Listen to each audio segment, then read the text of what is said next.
เขาไม่เรียกอีกคนว่าเพื่อนรักแต่เพื่อนแท้เขาบอกต่อโปรเน็ตบ้านสุดคุ้มให้เพื่อนตั้งหาก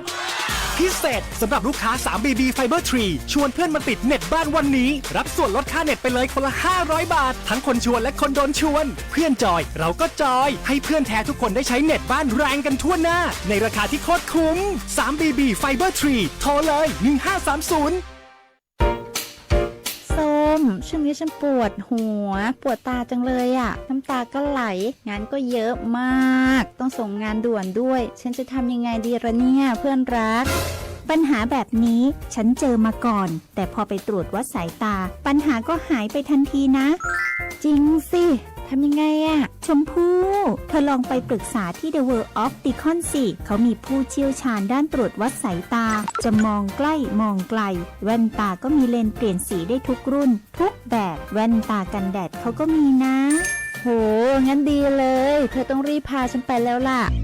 The World of Opticon รับปรึกษาปัญหาด้านสายตาตรวจวัดสายตาด้วยระบบคอมพิวเตอร์ที่ทันสมัยจำหน่ายแว่นตานาฬิกาทุกชนิดและคอนแทคเลนส์ทุกรุ่นหรือจะซ่อมก็มีช่างผู้ชำนาญงานละเอียดทุกขั้นตอนไปได้เลยที่ The World of Opticon ถนนภูเก็ตมุมแยกกาดน้ำทองที่จอดรถสะดวกสบายโทร0546279972ตัวตั้ง200 บาทง่ายอย่างได้พองแน่ก็กินข้าวได้2 วันก็ว่าซื้อได้ตัวนึงก็ตัวแล้วตัวงูก็ตั้ง200 บาทต่อปีกับบัตรประชาชนใบเดียวนะซื้อประกันภัยได้ตัวอ้อโอ้ค่ะประกันอย่างอย่ามาถูกอันก็ประกันภัย200เน่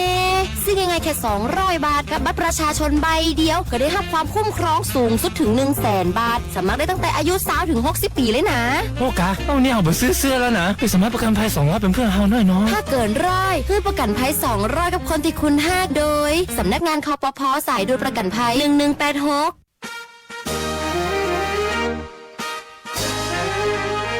เนื่องในปีมหามงคลพระบาทสมเด็จพระเจ้าอยู่หัวทรงเจริญพระชนมพรรษาครบ6 รอบ 72 พรรษาจังหวัดแปร่โดยนายชุติเดชมีจันทร์ผู้ว่าราชการจังหวัดแปร่ขอความร่วมมือทุกหน่วยงานราชการและรัฐวิสาหกิจแต่งกายด้วยเสื้อสีเหลืองประดับตาสัญลักษณ์งานเฉลิมพระเกียรติพระบาทสมเด็จพระเจ้าอยู่หัวเนื่องในโอกาสพระราชพิธีมหามงคลเฉลิมพระชนมพรรษา6 รอบ 28 กรกฎาคม 2567 ในทุกวันจันทร์หรือในโอกาสที่เหมาะสมและขอเชิญพี่น้องประชาชนจังหวัดแปร่ร่วมกิจกรรมโดยทั่วถึงกัน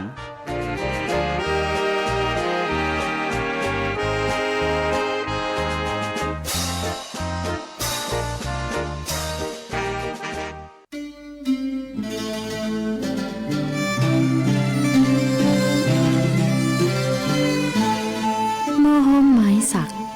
ถิ่นรักพระลอช่อแห่สีเมืองลือเรื่องแพะเมืองผีคนแพร่นี้ใจงามคำขวัญประจำจังหวัดแพร่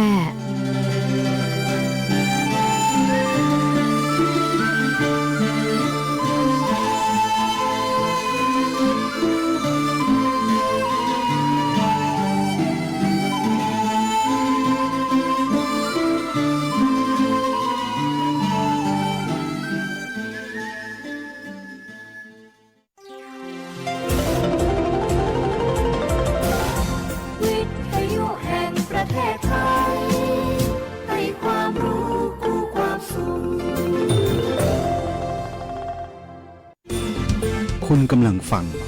วิทยุแห่งประเทศไทยจังหวัดแพร่ 91 เมกะเฮิรตซ์ ที่นี่สถานีวิทยุกระจายเสียงแห่งประเทศไทยจังหวัดแพร่ส่งกระจายเสียงด้วยระบบ FM สเตอริโอมัลติเพล็กซ์ความถี่ 91 เมกะเฮิรตซ์จากนี้ไปติดตามรับฟังรายการเขี่ยข่าวปลอมกำจัดข่าวเท็จเด็ดข่าวปลอมข่าวไหนจริงข่าวไหนมั่วเช็คให้ชัวร์กับรายการเขี่ยข่าวปลอมทุกวันอังคารเวลา 13 นาฬิกาถึง 14 นาฬิกาเช็คข่าวให้ชัวร์กับทีมงานสวท.แพร่ FM 91 เมกะเฮิรตซ์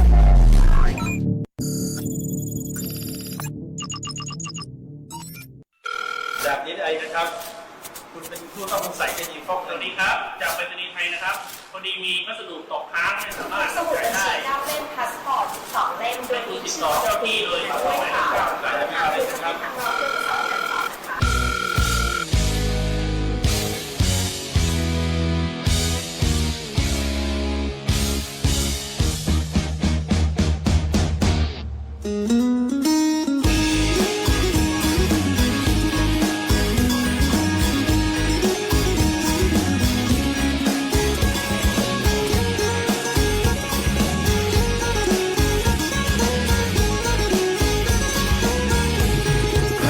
กันมานักหนาใครโทรกันมานักหนาบอกเลยน้องจ้าอย่าโอนอย่าโอนระวังจะโดนพวกมิจฉาชีพหากินแบบใหม่อ้างเป็นตำรวจเจ้าหน้าที่หรือ PSI ตั้งสติเอาไว้อย่าเชื่อใครอย่าโอนอย่าโอนอย่าเชื่อใครอย่าโอนอย่าโอน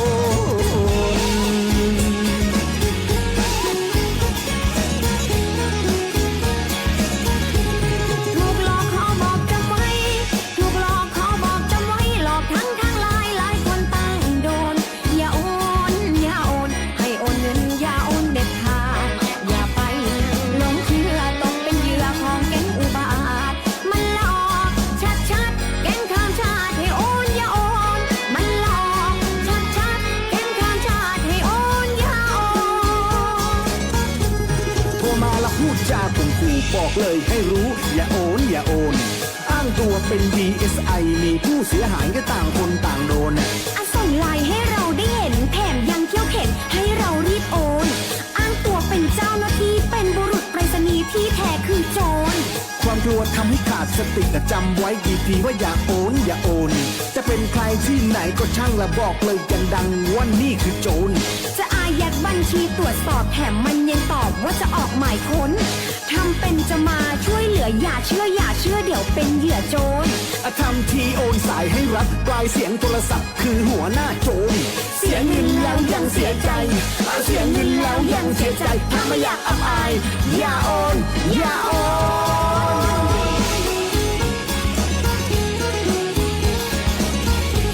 จะโอนเงินให้ใครจำไว้จะโอนเงินให้ใครจำไว้ไม่อยากเสียใจอย่าโอนอย่าโอน ตอนนี้มีโจรคอเซ็นเตอร์โทรมาแอบอ้างอย่าไปหลงเชื่อตกเป็นเหยื่อช่วยกันระวัง ไม่อยากเสียตังค์บอกดังๆอย่าโอนอย่าโอนบอกดังๆอย่าโอนอย่าโอน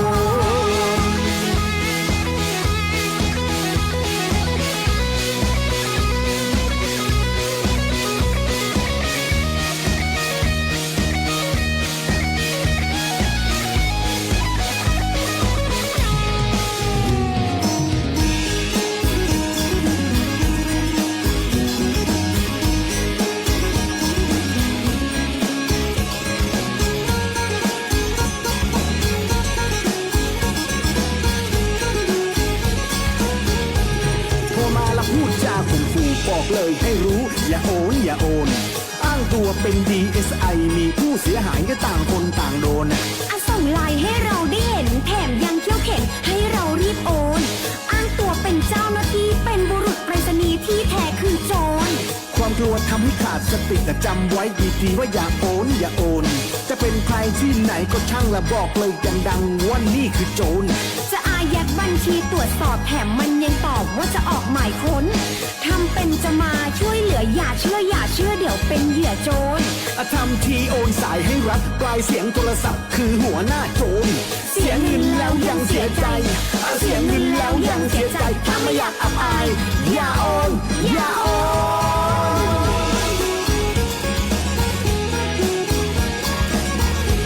จะโอนเงินให้ใครจำไว้จะโอนเงินให้ใครจำไว้ไม่อยากเสียใจอย่าโอนอย่าโอน ตอนนี้มีโจรคอเซ็นเตอร์โทรมาแอบอ้างอย่าไปหลงเชื่อตกเป็นเหยื่อช่วยกันระวัง ไม่อยากเสียตังค์บอกดังๆอย่าโอนอย่าโอนบอกดังๆอย่าโอนอย่าโอน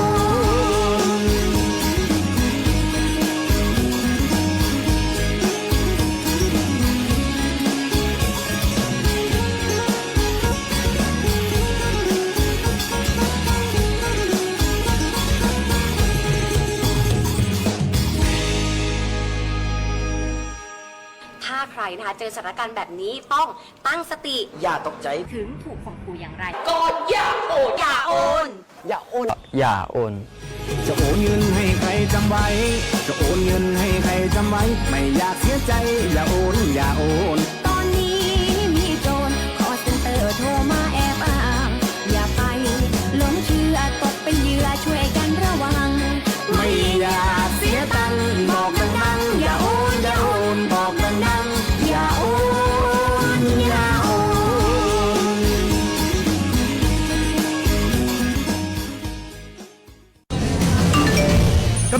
เท็จเด็ดข่าวปลอมข่าวไหนจริงข่าวไหนมั่วเช็คให้ชัวร์กับรายการเคลียร์ข่าวปลอมทุกวันอังคารเวลา 13 นาฬิกาถึง 14 นาฬิกาเช็คข่าวให้ชัวร์กับทีมงานสวทแพร่ FM 91 MHz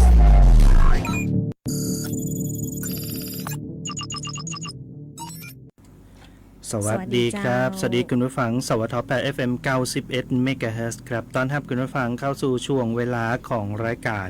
เคลียร์ข่าวปลอมนะครับมาปะกับพี่น้องคุณฟังทุกท่านในช่วงยามบ่ายจะนี่นะครับหลังกินข้าวตอนแล้วมาปะกันได้ต่างสวทแปด FM 91 MHz แล้วก็รับชมผ่านทาง Facebook Live ที่แฟนเพจสวทแปดครับเคลียร์ข่าวปลอมอยู่กับทุกท่านในช่วงเวลานี้ครับบ่ายโมงไปจนถึงบ่าย2โมงครับเจ้าวันนี้ก็ปะกันในวันอังคารที่5 สิงหาคม6 สิงหาคม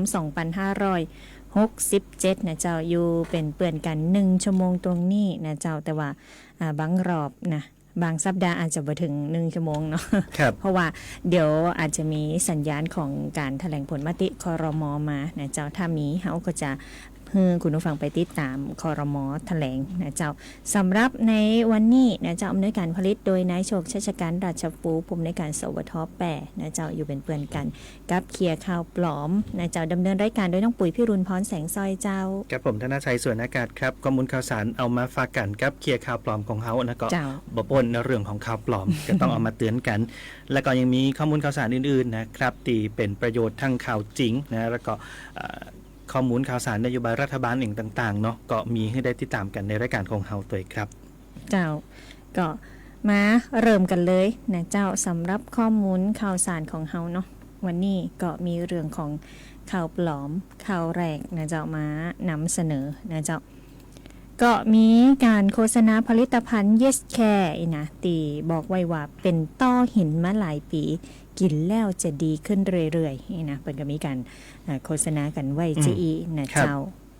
ก็เรื่องราวสู้ภาพเนาะเป็นเรื่องใกล้ตัวเนาะคุณผู้ฟังก็เลยต้องเอามาประชาสัมพันธ์นะติดตามข้อมูลข่าวสารแบบนี้กันนะเจ้าศูนย์ต่อต้านข่าวปลอมนะดำเนินการตรวจสอบข้อเท็จจริงไปกับสำนักงานคณะกรรมการอาหารและยานะเจ้ากระทรวงสาธารณสุขนะเจ้าก็ไปตรวจประเด็นนี้เนาะเรื่องของการโฆษณาผลิตภัณฑ์ Yes Care นี่นะปรากฏว่าเป็นข้อมูลเท็จนะคุณผู้ฟังจากที่มีการโฆษณานะมีการแสดงภาพผลิตภัณฑ์ Yes Care แล้วก็มีข้อความบอกไว้ว่าเป็นต้อหินมาหลายปีกินแล้วดีขึ้นเรื่อยๆนะเจ้าตั้งสำนักงานคณะกรรมการอาหารและยากระทรวงสาธารณสุขเป็นกบร.จ้าเนาะออกตรวจสอบข้อมูลแล้วก็ออกมาชี้แจงว่าผลิตภัณฑ์เสริมอาหาร Yes Care ชนิดเม็ดนะเจ้าก็จะมีสารสกัดจากดอกดาวเรืองสารสกัดจากบิวเบอรี่เบต้าแคโรทีนนะเจ้ามีเครื่องหมายการค้าเรียวอิเล็กซีนะเจ้าแล้วก็มีการแสดงภาพของผลิตภัณฑ์ข้อความ Yes Care นี่นะตีบอกว่าเป็นต้อหินมาหลายปีกินแล้วดีขึ้นเรื่อยๆในสโลแกนเปิ่นเนาะเป็นการโฆษณาคุณประโยชน์คุณภาพหรือสรรพคุณของอาหารอันเป็นเท็จนะคุณผู้ฟังหรือเป็นการลอกลวงให้เกิดความหลงเชื่อโดยบ่สมควรนะอย.ก็ดำเนินการกับผู้กระทำการฝ่าฝืนพระราชบัญญัติอาหารพุทธศักราช 2522 ต่อไปนะเจ้าดังนั้นก็เอามาแจ้งมาเตือนคุณผู้ฟังประชาชนเนี่ยว่าผลิตภัณฑ์นี้เป็นข้อมูลเท็จนะเจ้าแล้วก็ขอความร่วมมือบ่ส่งบ่แชร์ข้อมูลที่ผิดๆออกไปทั้งสื่อสังคมออนไลน์คุณผู้ฟังประชาชนที่อยากจะติดตามข้อมูลข่าวสารนะหรือสอบถามผลิตภัณฑ์สุขภาพนะเจ้าก็เข้าไปตีเว็บไซต์ของเปิ่นได้หรือหากพบผลิตภัณฑ์ที่ต้องสงสัยนะเจ้าแจ้งร้องเรียนได้ที่สายด่วนอย.นะ1556นะคุณผู้ฟังเพราะฉะนั้นโฆษณาผลิตภัณฑ์ Yes Care ที่เป็นต้อหินมาหลายปีกินแล้วดีขึ้นเรื่อยๆเนี่ยเป็นการโฆษณาที่เป็นการหลอกลวงเป็นเท็จนะคุณผู้ฟังหลงเจือนะเจ้าอันนี้ก็หลอกลวงประชาชนนะเจ้าเรื่องของข่าวปลอมเกี่ยวกับข้อมูลสุขภาพผลิตภัณฑ์สุขภาพนี่เขาไม่ได้อู้เหมือนละนะใกล้ตัวเนาะเอาเรื่องนี้มาอู้ให้ได้ฟังกันเพื่อใครไปหันผลิตภัณฑ์ตัวนี้นะครับแล้วก็มีการโฆษณาชวนเชื่อนะบอกว่าใจผลิตภัณฑ์นี่จะช่วยรักษาต้อหินได้นะครับเปิ่นชี้แจงมาแล้วเนาะจากต่างอย.นะครับว่าได้มีสรรพคุณนะ ตามที่ได้มีการโฆษณาเอาไว้ดังนั้นแล้วซื้อมาใจแล้วก็จะบ่หันผลเนี่ยก็เสียสตุ้งสตางค์ไปเปล่าๆเนาะก็เป็นแหมเรื่องหนึ่งนะครับที่จะต้องเอามาบอกกล่าวกันนะเกี่ยวกับผลิตภัณฑ์สุขภาพตัวนี้นั่นเองครับมาตีเรื่องของนะการเปิดลงทะเบียนนะลงทะเบียนถามหมอ ตอนนี้ก็มีลงทะเบียนกันอยู่นะแต่ว่าอันนี้เป็นเรื่องของการลงทะเบียนเพื่อหับเงินคืนจากคดีออนไลน์นะใครเป็นผู้เสียหายทางการเงินเองถูกหลอกลวงทางออนไลน์นี่ก็ต้องฟังนะเนาะก็เชื่อว่าหลายท่านก็อาจจะสนใจก็ได้นะเพราะเกิดเป็นเหยื่อของมิจฉาชีพอย่างขึ้นมานะก็ต้องการความช่วยเหลือนะก็เป็นเพจที่ชื่อว่าศูนย์หับเรื่องลงทะเบียนและตรวจสอบเพื่อหับเงินคืนจากคดีออนไลน์นะครับมีเพจนี้ปรากฏขึ้นมานะแล้วก็แจ้งว่าคือมาลงทะเบียนเพื่อจะให้การช่วยเหลือผู้เสียหายจะได้หับเงินคืนแล้วก็ดำเนินการตามกฎหมายอย่างฮื้อนะครับในเรื่องนี้ทางสำนักงานปลัดกระทรวงยุติธรรมก็เปิ่นก็ทำการตรวจสอบข้อมูลพร้อมกับชี้แจงมาบอกนะครับว่าเพจดังกล่าวเนี่ยบ่ใจเพจของกระทรวงยุติธรรมแต่อย่างใดนะแสดงว่าเพจนี้อาจจะมีการเอารูปเอาข้อความหรือว่าเอาโลโก้ของทางกระทรวงยุติธรรมไปใจไปแอบอ้างนะเพื่อสร้างความน่าเชื่อถือนั่นเองเพจนี้มีลักษณะเป็นการแอบอ้างใจข้อมูลที่เป็นเท็จเพื่อสร้างความน่าเชื่อถือเหมือนกับว่าเป็นเพจของกระทรวงยุติธรรมซึ่งเป็นเพจจริงๆนะฮะนั่นก็คือปลอมแปลงของเปิดนั่นแหละเนาะสวมรอยนั่นเองทั้งนี้นะครับ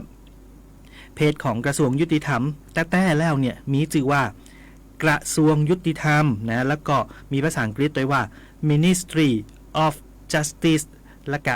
มีชื่อประเทศไทยแลนด์อีตัวนี้นะฮะก็ต้องมีครบเลยนะเพจแต่มีชื่อภาษาไทยชื่อภาษาอังกฤษแล้วก็ประเทศไทยตัวนะรวมไปถึงมีสัญลักษณ์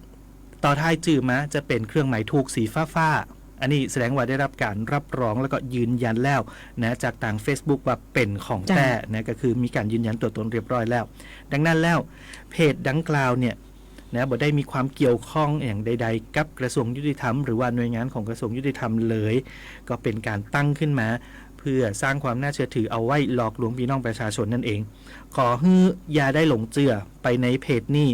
บ่ได้ไปกรอกข้อมูลหรือว่าไปขอความช่วยเหลืออะไรอย่างต่างๆเนาะก็เดี๋ยวจะกลายเป็นถูกหลอกซ้ำซ้อนไปแหมขอความร่วมมือบ่แชร์บ่ส่งต่อข้อมูลของเพจนี้ตัวนะครับดังนั้นแล้วอยากจะฮู้ข้อมูลข่าวสารที่ถูกต้องของทางสำนักงานปลัดกระทรวงยุติธรรมหรือว่าของกระทรวงยุติธรรมทั้งหมดเนี่ยก็ไปติดตามได้ที่เว็บไซต์ที่ชื่อว่า www.moj.go.th นะครับอันนี้เป็นเพจปลอมมาแล้วนะฮะแอบอ้างหรือว่าเอาโลโก้ของทางราชการเนี่ยไปใจสร้างความน่าเชื่อถือนั่นเองก็ยืนยันเลยครับว่าบ่ใจเพจที่มีความเกี่ยวข้องกับกระทรวงยุติธรรมนะครับระวังระวังกันให้ดีนะเจ้าสำหรับย้ำชื่อเพจให้ฟังกำแล้วกันเนาะเพจชื่อว่าศูนย์หับเรื่องแล้วก็ขีดตรงกลางนะลงทะเบียนและตรวจสอบเพื่อรับเงินคืนจากคดีออนไลน์นะชื่อเปิ่นใจจะนี่นะครับชื่อไทยเนาะแล้วก็ค่อนข้างยาวนะก็พอกันให้ดีนะคุณผู้ฟังก็เพจปลอมเรานี่เนาะเขาแนะนำให้สังเกตจากผู้ติดตามคุณผู้ฟังนะถ้าผู้ติดตามน้อยๆคน2คน10คน20คนเนี่ยอันนี้เริ่มต้องสงสัยแล้วนะคุณผู้ฟังแต่ถ้าเพจตีเปิดมาไว้10,000แล้วนะก็มีเป็น10,000เป็นแสนนะเจ้าคุณผู้ฟังผู้ติดตามนะก็พอกันให้ดีนะเจ้าจะได้บ่ตกเป็นเหยื่อของมิจฉาชีพนะเจ้ามาต่อกันตีข่าวของการบินไทยนะรับสมัครงานทำแล้วคุณผู้ฟังรายได้ 20,000 บาทผ่านเพจไทยแอร์เวย์นะเจ้าก็มีข้อมูลแบบนี้ออกมาเนาะการบินไทยคุณผู้ฟังน่าจะได้ยินมันน้อยนะเจ้าช่วงตีรายการเฮาเนาะเฮาก็จะเอามาประชาสัมพันธ์นะเจ้าก็มีการรับสมัครงานเป็นส่วนใหญ่นะเจ้าศูนย์ต่อต้านข่าวปลอมตรวจสอบข้อมูลไปกับบริษัทการบินไทยจำกัดมหาชนนะเจ้าซึ่งเปิ้นก็ออกมาแจ้งนะเจ้าว่าเป็นข้อมูลเท็จนะคุณผู้ฟังมีข้อมูลข่าวสารแบบนี้ต้องเอามาแจ้งคุณผู้ฟังตัวเนาะเพจตีประกาศรับสมัครงานเป็นเพจปลอมนะคุณผู้ฟังซึ่งมีการตั้งชื่อโดยใจตัวอักษรตีใกล้เคียงกับเพจจริง แล้วก็หวังหลอกลวงให้ประชาชนเนี่ยหลงเจือไปสมัครงานกับมิจฉาชีพนะเจ้าอาจจะถูกขโมยข้อมูลส่วนตัวได้นะระวังให้ดีการบินไทยเปิ้นก็ย่ำนะเจ้าว่าเปิ้นบ่ได้มีการประกาศรับสมัครงานแต่อย่างใดดังนั้นคุณผู้ฟังประชาชนบ่ดีหลงเจือนะเจ้าเฮามาประชาสัมพันธ์ให้ฟังมันแล้วเนาะก็ขอความห่วงมือบ่ส่งบ่แชร์ข้อมูลออกไปนะเจ้าเผื่อตีคนอื่นจะได้บ่เข้าใจผิดแล้วก็ตกเป็นเหยื่อของมิจฉาชีพนะเจ้าหากคุณผู้ฟังอยากจะติดตามเนาะติดตามได้ตีเว็บไซต์ของเปิ้นนะเจ้า www.thaiairways.com นะเจ้าหรือโทร02-356-1111นะครับสรุปแล้วเพจตีเปิ้นบอกว่าสมัครงานรายได้ 20,000 นะเจ้าเป็นเพจปลอมนะบ่ดีกรอกข้อมูลส่วนตัวลงไปเนิ่งบ่ได้มีการรับสมัครงานในเรื่องนี้นะครับรายได้สูงอยู่นะ 20,000 เนาะก็อย่างที่บอกไปถ้าเกิดว่าต้องการไปสมัครงานหรือว่าดูตำแหน่งงานอย่างของเปิ้นเนี่ยเปิ้นก็จะมีเว็บไซต์ที่เป็นทางการของเปิ้นอยู่แล้วเนาะ www.thaiairways.com นั่นเองนะครับอันนั้นก็เป็นข่าวปลอมแห่งหนึ่งข่าวเรื่องของการรับสมัครงานนะครับมาที่ข้อมูลจริงกันพ้องเนาะก็เป็นมาตรการของทางรัฐบาลนะครับที่ออกมาเกี่ยวกับเรื่องของราคาพลังงานนั่นเองทางคณะรัฐมนตรีได้มีการตรึงค่าน้ำมันดีเซลนะเอาไว้อยู่ที่33 บาทต่อลิตรไปจนถึง31 ตุลาคม 2567นะครับในเรื่องนี้ก็คือข้อมูลจริงๆนะเป็นมติครม.ที่ออกมาเมื่อ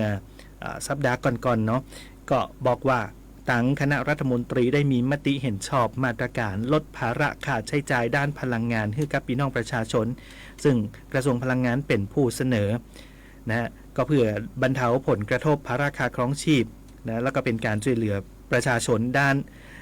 ราคาพลังงานอย่างต่อเนื่องนั่นเองนะครับก็เป็นมาตรการลดภาระค่าใช้จ่ายด้านน้ำมันเชื้อเพลิงเปิ้นตรึงราคาน้ำมันดีเซลเอาไว้บ่เกิน33 บาทต่อลิตรนะฮะดำเนินการมาตรการนี้ไปจนถึง31 ตุลาคม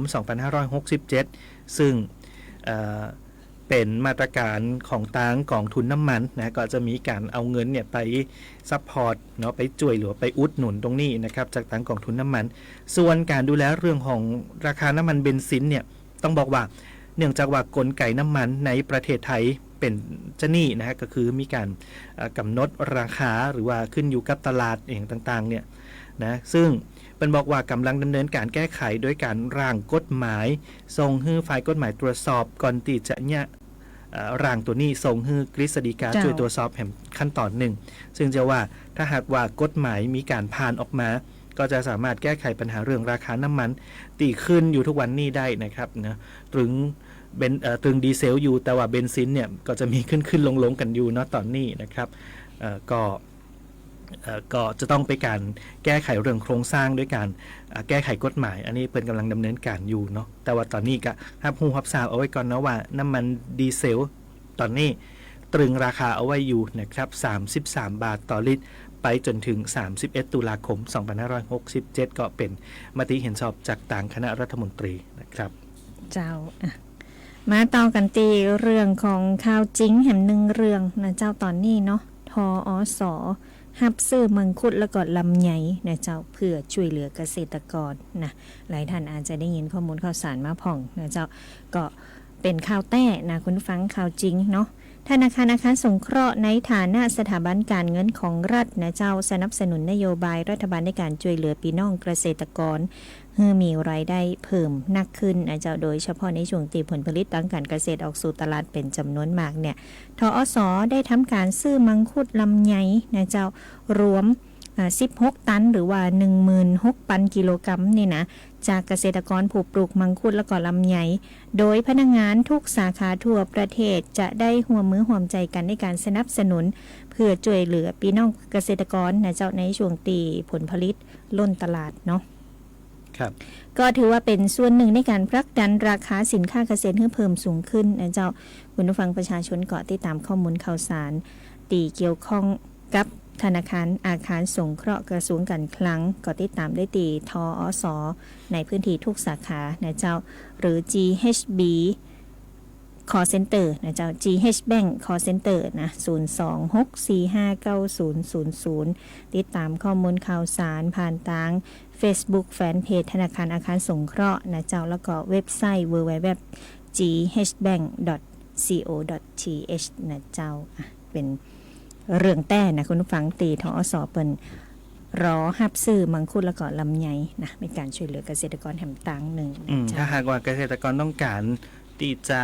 ใจช่องทางของทอสเนาะเป็นช่องทางกระจายผลผลิตก็สามารถติดต่อเปิ่นไปได้เนาะทอสทุกสาขาทั่วประเทศเลยนะครับก็เป็นข้อมูลตีเอามาฝากกันก่อนเนาะสำหรับเคลียร์ข่าวปลอมในช่วงแรกของรายการนี้นะครับเดี๋ยวเราไปพักกันสักก้ามนะครับไปฟังเพลงม่วนๆกันก่อนเนาะนะถ้าเกิดว่ามีสัญญาณมาจากต่างกรุงเทพในเรื่องของการแถลงผลการประชุมคณะรัฐมนตรีก็จะได้ขึ้นไปติดตามรับฟังกันครับเจ้า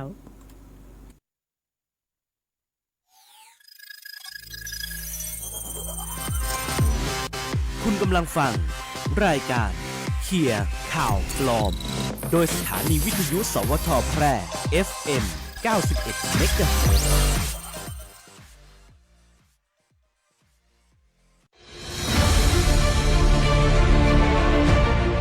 ครอบครัวอบอุ่นชุมชนเข้มแข็งเป็นพลังสำคัญการต่อสู้กับยาเสพติดนายชุติเดชมีจันทร์ผู้ว่าราชการจังหวัดแพร่ผู้อำนวยการศูนย์อำนวยการป้องกันและปราบปรามยาเสพติดจังหวัดแพร่ขอให้ทุกภาคส่วนมาร่วมกันค้นหาและนำผู้เสพผู้ติดยาเสพติดเข้ารับการบำบัดรักษาทุกรายนำผู้ป่วยจิตเวชจากยาเสพติดเข้ารับการรักษาทุกรายไม่ให้ผู้ค้ามีที่ยืนในสังคมร่วมกันรีเอ็กซเรย์ค้นหาผู้ใช้ผู้เสพผู้ติดยาเสพติดนำไปเข้ารับการบำบัดแจ้งได้ที่ผู้นำชุมชนกำนันผู้ใหญ่บ้านหรือที่ว่าการอำเภอทุกอำเภอในจังหวัดแพร่ห่วงใยทุกครอบครัวมาร่วมกันสร้างครอบครัวอบอุ่นชุมชนเข้มแข็งโดยนายชุติเดชมีจันทร์ผู้ว่าราชการจังหวัดแพร่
กวีล้านนาเดิมมาแต่ก่อน เป็นข้าวกำกลอนย้อนดึกดำบรรพ์พูดจาม่วนงันสื่อสารข้าวซอย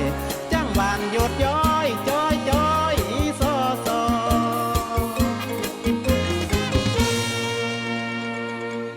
ขอชามเมียลัก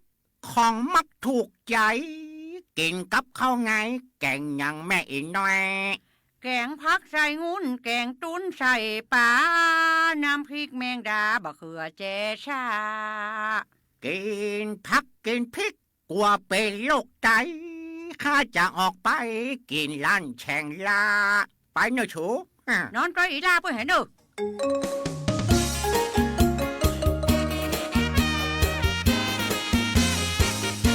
ของกินล้ำผู้อันปันเจือบะทั่วสีเสื้อบะน้อยของป่าบะแหวงกุลาบะเขือแจซามีน้ำพริกหาผักซายำเต่า